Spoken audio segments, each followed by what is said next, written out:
hazlo con toda pureza y dignidad, hablando de una manera sana, que nadie pueda condenar.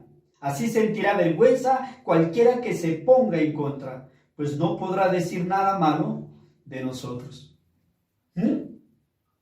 Lo que podemos mirar aquí es que Pablo le dice a Tito que sea ejemplo a los demás que jóvenes, en juicio, en todos los aspectos, ¿sí?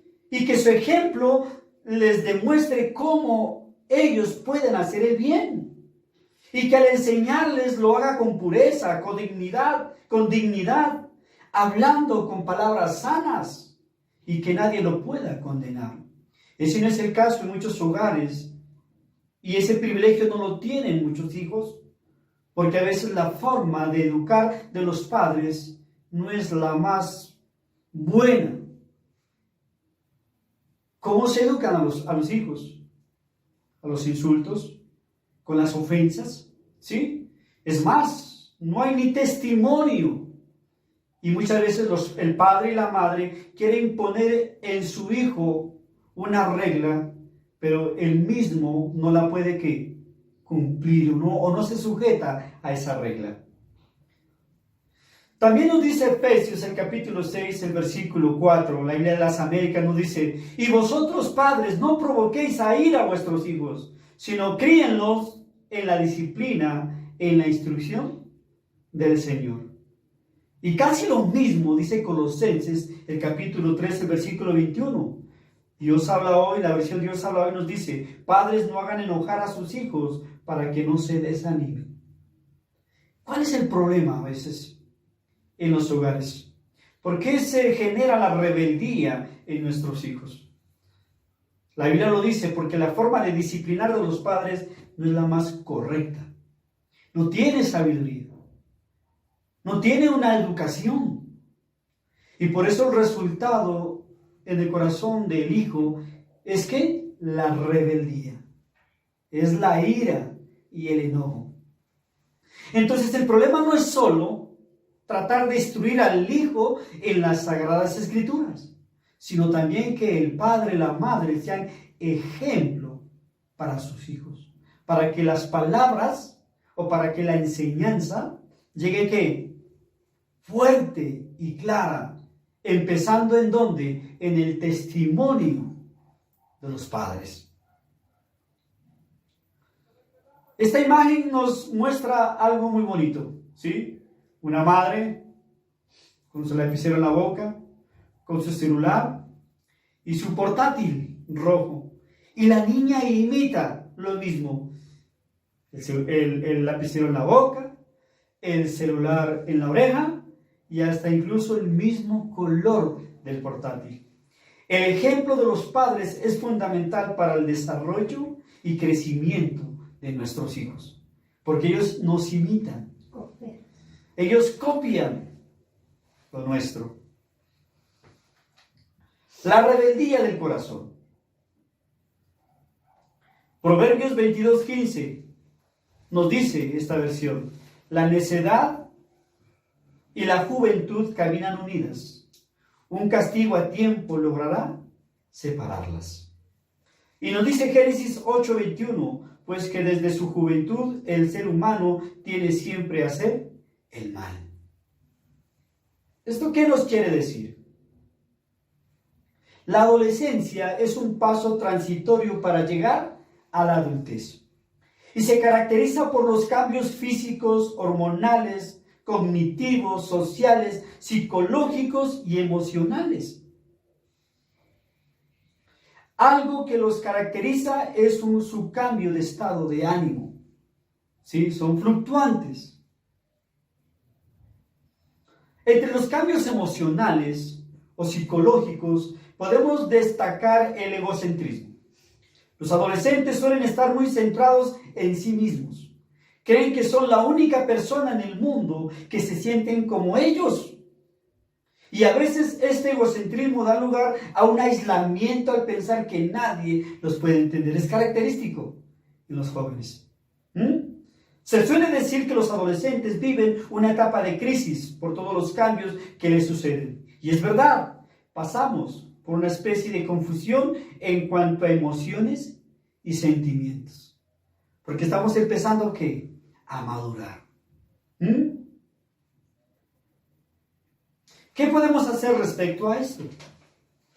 ¿Cuál es el consejo de Dios? Segunda de Timoteo 4, 1 al 2, la traducción de la Biblia de las Américas nos dice, traducción lenguaje actual nos dice, tú anuncia el mensaje de Dios en todo momento, anúncialo aunque ese momento no parezca ser el mejor. Algo sucedió la semana pasada cuando traté de hablar a una persona. Los que estuvieron conmigo, este no fue el momento, ¿sí? Pero la Biblia, ¿qué me dice? Anuncia el mensaje de Dios, aunque ese momento no parezca ser el mejor. Muéstrale a la gente sus errores, corrígela y anímala, instrúyela con mucha paciencia. Eso nos dice la palabra a los padres, ¿sí? Que ese debe ser el método que uno tiene que utilizar con sus hijos. No porque sus hijos tengan o se muestren indiferencia y sean rebeldes, no nos escuchen, no nos va a impedir a que nosotros no les dejemos de hablar. La palabra que nos dice que en todo momento debemos anunciarles el mensaje de Dios. Tenemos que mostrarles sus errores, corregirlos, animarlos, pero también que esta disciplina o esta instrucción debe venir acompañada con mucha paciencia. Nuestros jóvenes, incluso nosotros como adultos, todos necesitamos paciencia, que sean pacientes con nosotros. Y también la Escritura nos dice en Tito capítulo 2, versículos 6 al 8, la Nueva Versión Internacional, a los jóvenes exhórtalo a ser sensatos, con tus buenas obras, dales tu mismo ejemplo en todo. Cuando enseñes, hazlo con integridad y con seriedad y con un mensaje sano e intachable. Así se avergonzará cualquiera que se oponga, pues no podrá decir nada malo de nosotros.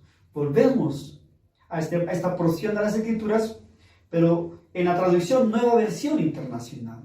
¿Y qué le dice a Tito el apóstol Pablo? O pongámoslo, ¿qué nos dice la palabra de Dios a nosotros como padres? Que exhortemos a los jóvenes a que sean sensatos, cuerdos. ¿Pero con qué? Con nuestras buenas obras. No es solo hablar, sino mostrar en nuestras obras que nuestras palabras tienen razón. Dales tu mismo ejemplo en todos los aspectos. Cuando enseñes, hazlo con integridad y con seriedad. Hay momentos que podemos relajarnos con nuestros hijos, disfrutar, reír con nuestros hijos, pero hay momentos en que tenemos que tener integridad y seriedad. Todos los problemas no los podemos arreglar con las risas.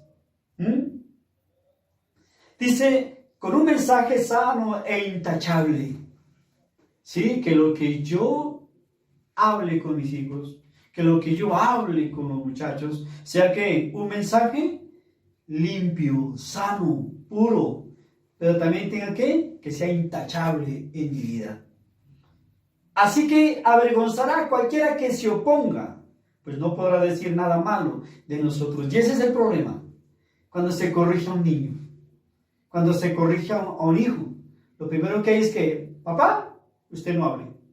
Mamá, usted no hable. ¿Por qué? Porque no hay autoridad.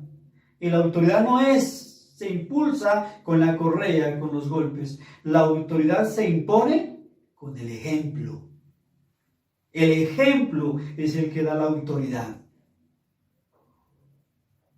Por último, hermanos, como conclusión de esta pequeña porción de las Escrituras, de este pequeño mensaje, 1 Corintios 15:58, Dios habla hoy, esta versión nos dice, por lo tanto, mis queridos hermanos, sigan firmes y constantes, trabajando siempre más y más en la obra del Señor, porque ustedes saben que no es en vano el trabajo que hacen en unión con el Señor. edifique a su hijo, corrija a su hijo, sea constante, sea firme, trabaje siempre en él, no desmaye, pero trabaje ¿con quién? Con la ayuda de Dios, con Dios. Porque sin Dios usted no puede hacer una obra buena en sus hijos. Esa escena o esa fotografía al principio recordó una escena en mi vida. Mi madre aquí presente fue muchos testigos, ¿no? De cuántas veces le dije, vieja loca, madre, no se meta en mi vida, ¿sí? Y lastimosamente con los años, ¿sí? Las palabras se devuelven y uno aprende. Y tal vez como el personaje, el vagabundo de la calle, ¿sí? Uno se da cuenta que la loca no es ella. O yo me di cuenta que la loca no era usted, madre. El loco era yo. ¿Ah? Eso, mis queridos hermanos, que Dios los bendiga, que este mensaje sea una puerta para que sus corazones encuentren el discernimiento y la sabiduría y el conocimiento de Dios. Que Dios los bendiga.